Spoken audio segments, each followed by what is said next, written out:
और अब तो वो सिस्टम चल गया, गधे वाला जो सिस्टम है। सीधी बात सुनो, हाँ, मैं वो जो चल फिर के खाते सिस्टम है, हरिया जानवर, हरिया जानवर। भाई कोई भी मसला, मेरी बात सुन ले, चल फिर के खा रहे। कितना अच्छा तरीका था पहले, खाने वाले बैठते थे, खिलाने वाले आकर के खिलाते थे। अब खिलाने वाले तो बैठे, खाने वाले थोड़ा उससे सालन ले लिया, गया एक टांग तू रख दे, थोड़ा सा कबाब तू रख दे। कभी कभी तो इतना अजीब काम होता है कि वो फाइबर वाली प्लेट होती है, वो भरती है तो यूं डुलमुल डुलमुल होती है। अब उसे पकड़े के खाए,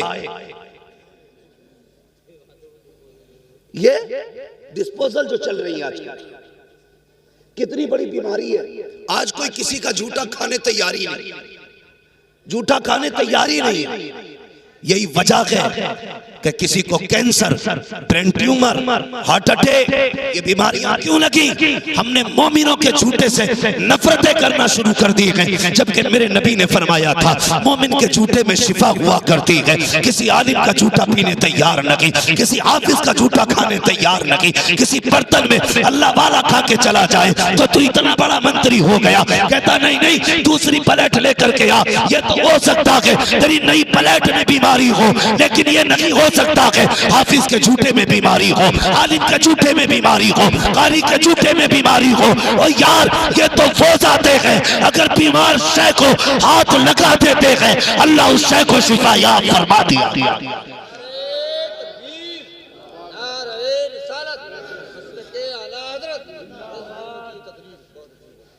कुतुब बना घूम रहा, झूठा नहीं खाएगा। और शर्म कर, हज़रत नफरतें हो गई इससे। जब एक गिलास में हम पानी पीते थे तो मोहब्बतें थी, एक प्लेट में खाते थे तो एक दूसरे का दर्द था। आज पहले हुक्के चलते थे, एक ही हुक्का पूरी बैठक में घूमता था, है अगर साथ भी बैठे तो साथों एक ही नगाली में मुंह लगा रहे थी ना मोहब्बतें।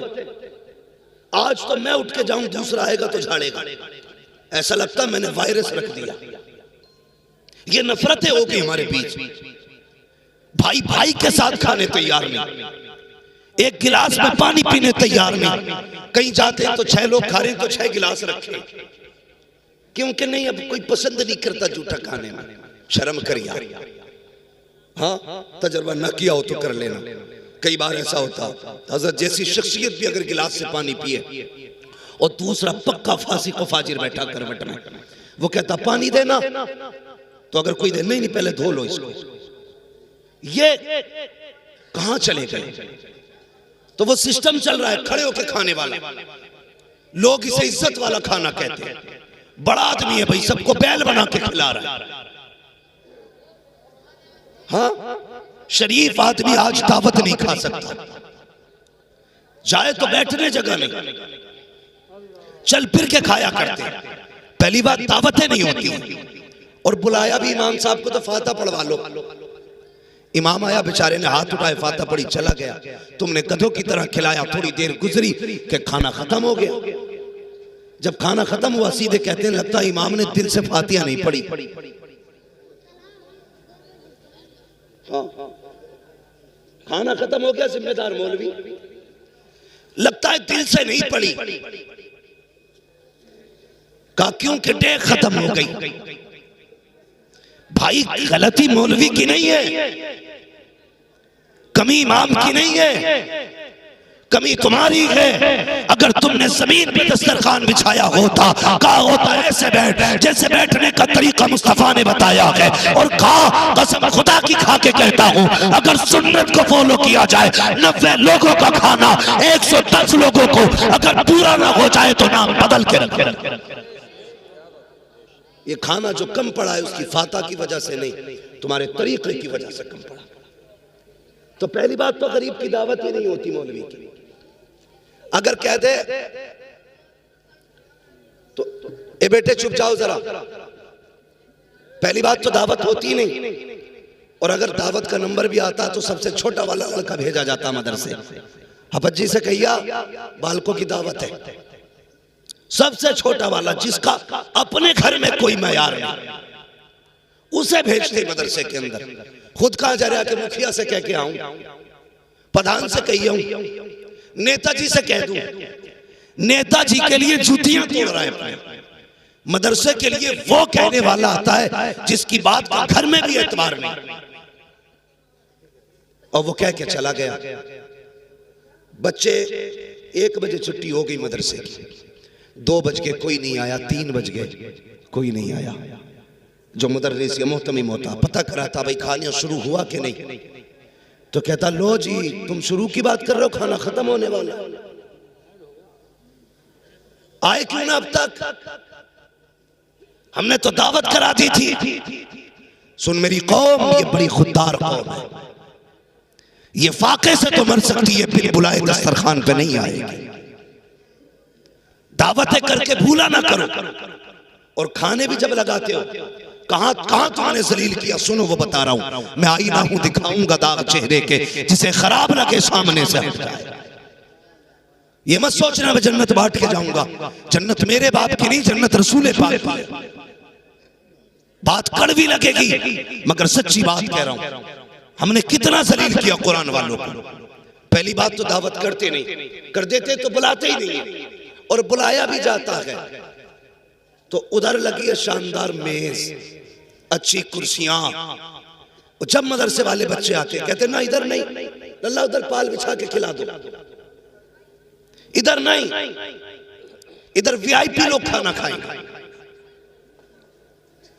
इधर वीआईपी लोग ना, इधर किसने भेज दिया इनको, उधर बैठाया जाए। मुझे बता तो सके ये वीआईपी होता कौन है, किसको तू वीआईपी कहता है? तुम्हारी नजर में वीआईपी वो है जिसके बदन पे 18,000 का कोट होता है। तुम्हारी नजर में वीआईपी वो है जो 16,000 के जूते पहन के आता है। तुम्हारी नजर में वीआईपी वो है जिसकी आंख में 12,000 का चश्मा होता है। तुम्हारी आंख नजरों में वीआईपी वो होता है जिसके सर पे 1800 का कैप होता है। और ये तेरा मेयार है, चल पूछ मदीने वाले से वीआईपी कौन होता है। आका फरमाते हैं खैरुकुम मन तअल्लमल कुरान वअल्लमहु, वीआईपी वो होता है जो कुरान सीखा करता है या कुरान सिखाया। एक मेयार वो है जो तुमने मुकर्रर किया, एक मेयार वो है जो मेरे मुस्तफा ने मुकर्रर किया। हमने जलील किया कदम कदम पे कुरान वालों को, हमने छोटा दिखाया जगह जगह पे कुरान वालों को।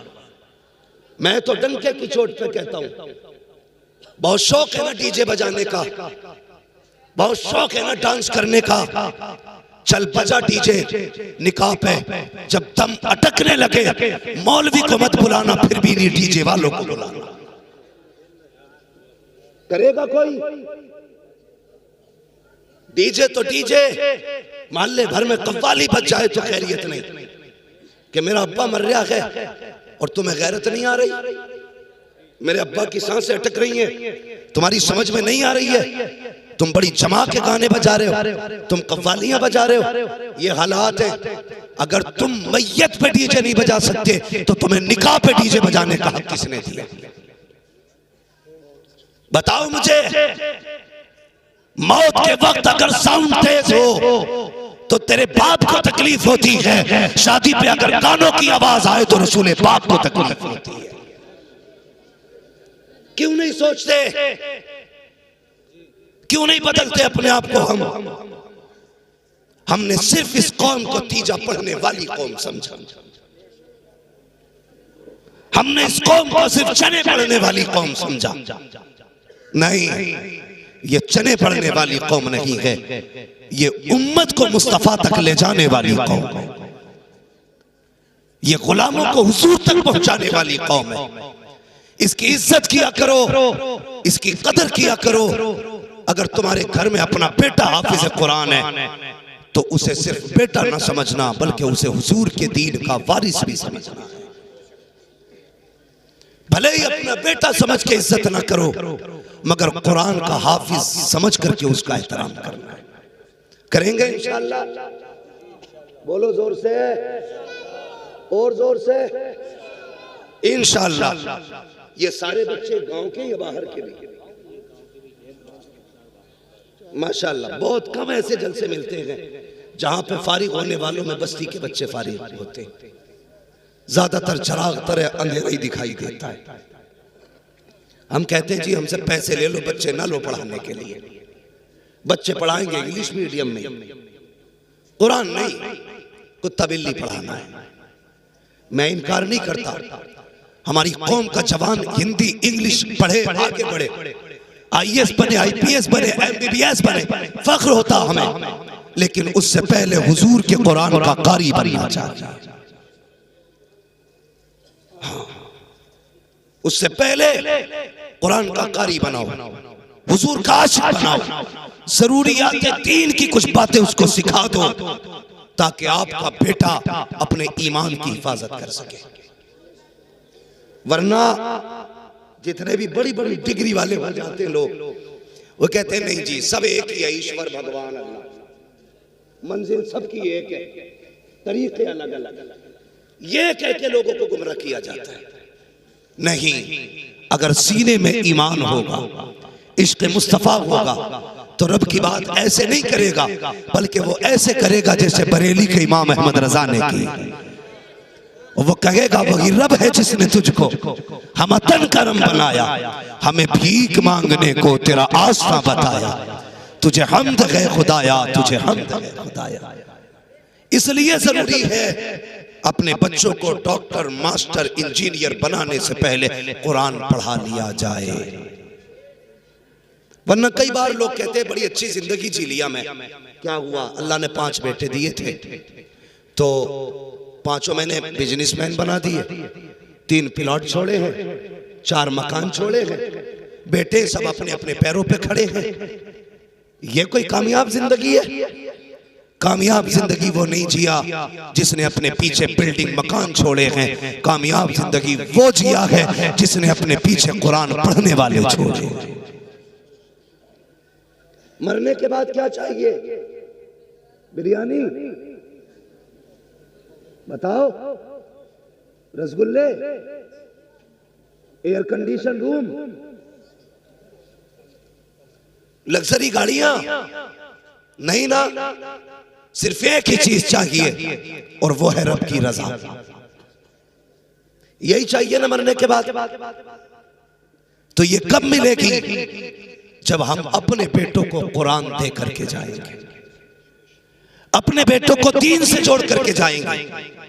जब हम कब्र में लेटे होंगे, ये भी बड़ा मसला हजरत, ये भी बड़ा मसला है। मरे कोई भी नमाज पढ़ाने के लिए मुफ्ती साहब को ही बुलाया जाए, अच्छी बात है पढ़वाओ, लेकिन वजह यह भी है हमने ये सोच रखा है दुनिया के हक खा जाओ, मुफ्ती साहब से नमाज पढ़वा लेंगे, काम चल जाएगा। गले घोट दो गरीबों के, इन्हें बुलाएंगे, काम चल जाएगा। याद रखना प्यारे, किसी का हक खा के मरेगा, अल्लाह उस वक्त तक जन्नत नहीं देगा जब तक तुझसे उस मजलूम का पूरा हिसाब नहीं लेगा। मैं इस बात का इनकार नहीं करता कि नमाज जनाजा अच्छा आदमी ना पढ़ाए, पढ़वाओ अच्छे आदमी से, लेकिन इतना जरूर कर जा ताकि नमाजियों की सफ में तेरा कुरान पढ़ने वाला बेटा भी खड़ा हो। जानते हो हजरत, जानते हैं, मेरे ख्याल से कोरोना में एक दिन में सैकड़ों जनाजे हजरत ने पढ़ाए, 100 जनाजे एक दिन में हजरत ने पढ़ाए, जहां तक मुझे खबर हुई। हाँ, बहरहाल बताने वालों ने ज्यादा बताए, बहुत जनाजे पढ़ाए। लेकिन होता क्या था, आज भी होता है, जब मुसल्ले पे इमाम खड़ा होना, मुसल्ले पे इमाम खड़ा हो, वो पूछते नमाज पढ़ाई जाए, वो बीचा सफ में वो देख के कहता, तो आवाज पेड़ के नीचे से आ रही है, पढ़ाओ जी पढ़ाओ। हाँ? पूछा सफ में जाता, पढ़ाई जाए, कहता पढ़ाओ। इमाम साहब कहते हैं बेटा किधर है इसका? कहा यही तो बेटा है, नमाज में नहीं आया। कहता जी कपड़े ठीक नहीं है। उससे भी बड़ा कम नसीब कोई बेटा होगा जो बाप के जनाजे की नमाज में शामिल ना हो सके? सोचो तो सही, उससे बड़ा कम नसीब कौन होगा जो बाप की नमाज से जनाजा ना पढ़ सका? क्या करोगे सिर्फ दौलत दे करके? ये तुम्हारे जनाजे तक में शामिल नहीं होंगे। अगर चाहते हो ये जनाजों को कांधे दें, ये नमाज में खड़े हो, तुम्हारी मैयत को आके मिट्टी दें, तुम्हारी कब्र पे बैठ के कुरान पढ़ें, तो सिर्फ दुनिया की डिग्री न दे के जा, कुरान वाली डिग्री भी दे के चला जा। और ऐसा बना जा कि जब दुनिया छोड़ के आ जाए ये कुरान लेके बैठ जाए और कहते अब्बा घबराने की जरूरत नहीं है, जिस दिन के लिए तूने कुरान पढ़ाया था वो दिन आ गया है, सब छोड़ के जा रहे हैं, लेकिन देख तेरा कुरान वाला बेटा तुझे छोड़ के नहीं गया। इसलिए मैं कहता हूं कामयाब जिंदगी वो नहीं जिया जिसने बिल्डिंगें बनाई हैं, कामयाब जिंदगी वो जिया है जिसने अपने पीछे कुरान वाले छोड़े। पढ़ाएंगे कुरान इंशाअल्लाह, बोलो, सारे नहीं बोल रहे, डर लग रहा है क्या? पढ़ाएंगे कुरान, बोलो इंशाअल्लाह। हाँ, और एक फायदा और बता दूं, कुछ जगहों पे कुरान पढ़ने वालों को तीजों में डबल हिस्सा भी मिला है। पढ़ाओगे कुरान है, कई बार तो कुरान डबल चक्कर में ना पारे लेके बैठ जा रहा और ऐसी उंगली चलाए जा रहा, दो मुट्ठी मिलेंगे। सवा सवा क्विंटल चने हो गए और कब्र में लट बराबर चल रहा, जबकि इतनी बड़ी फजीलत है कलमा शरीफ की। सही तरीके से तादाद मुकम्मल हो जाए अल्लाह अपने करम से बख्श देता है, लेकिन चने भी ना पड़े जा रहे, वो भी वह रहा। होता क्या है ये भी सुने, जिन्हें कलमा दुरुस्त आता है वो कुरान लेके बैठ जाते हैं, और सही यह है कलमा ही उनका दुरुस्त होता है जिनको कुरान भी आता है, वरना ऐसा कलमा पढ़ रहा है दे पटक कर रहा है, हाँ, बजाय सवाब के गुनाह हो रहा है उसमें, तो सारे चनों में बैठ गए जाके। जिन्हें पारे आते थे वो कुरान लेके बैठ गए। मैं नहीं कहता कुरान में सवाब नहीं है, बहुत बड़ा सवाब है, लेकिन जब हमें कलमे की तादाद पूरी करनी है तो आज तो सारे लोग बैठ के कलमा पूरा कर लो, चनों में बैठ जाओ पढ़ने वाले भी सही, ताकि सही तरीके से कलमा मुकम्मल हो जाए, कलमे की तादाद पूरी हो जाए। लेकिन नहीं, अगर चने डबल देते हो तो सिंगल ही दिया करो, ताकि लोग लालच में उधर ना जाए। अक्सर हम देखते हैं कि बहुत कम तादाद ऐसी है जिन्हें सही तरीके से कुरान पढ़ना आता है, और मस्जिद से निकलेगा जिसे सुबहाना भी सही से याद नहीं है, वो फट से फतवा ठोक रहा इमाम पे। हाँ, कि इनके पीछे नमाज ना हो रही जी, इनके पीछे ऐसा नहीं हो रहा, वैसा नहीं हो रहा, ये ना किया करो। जो पढ़ी अगर उसे बचाना है अपने गरिबान में झांका करो।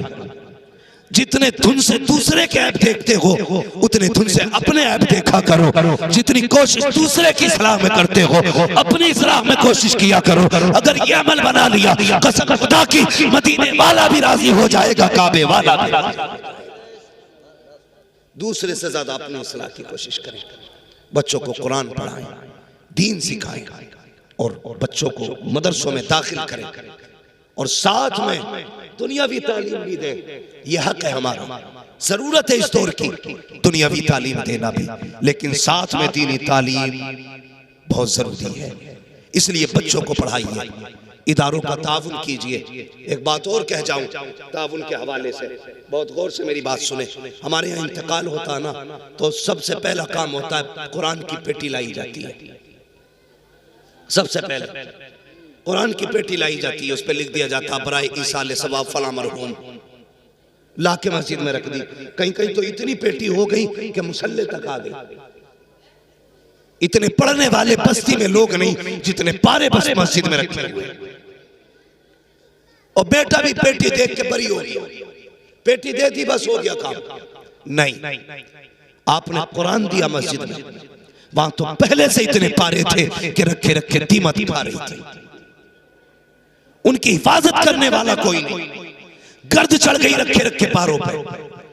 अगर अल्लाह तौफीक दे, बाप का इंतकाल हो, मैं इस मदरसे को देख के हैरत कर रहा हूं। खस्ताहाली देख रहा हूँ, इसका कलर भी देख रहा हूँ। हाँ, अपनी बिल्डिंगों के कलर देखो, फिर मदरसे का कलर देखो। मेरे घर का एक बल्ब फ्यूज हो जाए 12 घंटे बर्दाश्त नहीं होता है। अगले दिन सामने मिस्त्री खड़ा होगा, पानी छोड़ जाए नल, दरवाजे पे मिस्त्री खड़ा होगा, एक कुंजी टूट जाए तो खड़ा होगा बड़ाई दरवाजे पे, एक चीज बिल्कुल खराब हो जाए फौरन मिस्त्री आ जाता है। लेकिन ये इदारे हैं, दरवाजे उखड़ गए, महीने बीत गए, कोई देखने वाला नहीं है, बल्ब फ्यूज हो गया, बरसों बीत गए, कोई लगाने वाला नहीं है। और तुझसे किसने कह दिया खाली बेटी देने से तेरे बाप को जन्नत मिल जाएगी? अगर बाप को जन्नत दिलाना चाहता है, आ बेटी ना ला, इन मदरसों में आ जा के बता तो सही। मौलवी किसी कुरान पढ़ने वाले के पास अगर कपड़े पुराने हैं मेरे बाप के नाम से उसे कपड़े दे दिए जाए। अगर कहीं पे पंखा नहीं है बाप के नाम से पंखा लगा दिया जाए। अगर मदरसे में फ्रिज नहीं है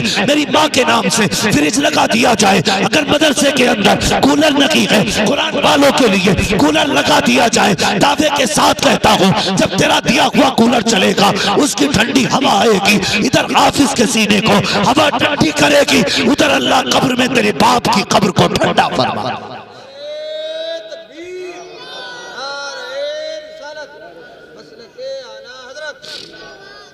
इसलिए